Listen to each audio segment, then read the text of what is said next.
Hello Philippines and hello world. We are on the second day of our vacation here in Boracay. So as you can see rather, maganda yung klima ngayon. It's a sunny day. Yung mga tao nag-i-enjoy. Ayan. Wow. See?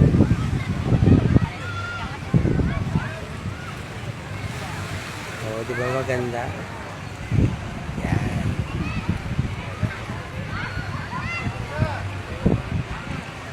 So, we truly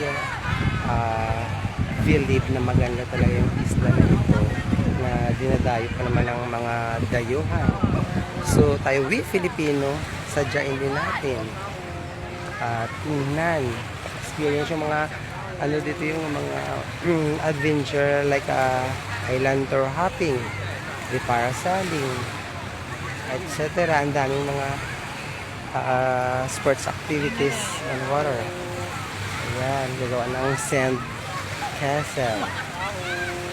Ayan, kayaking. Wow. Truly beautiful. Ayan, kung ako sa inyo, punta na dito sa Boracay.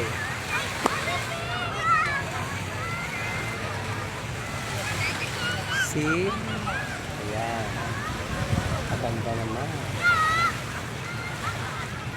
So talaga naman na napakaganda ng likas na yaman ng Pilipinas na ipinagkaloob ng ating Panginoon na sana naman huwag sirain at ito sana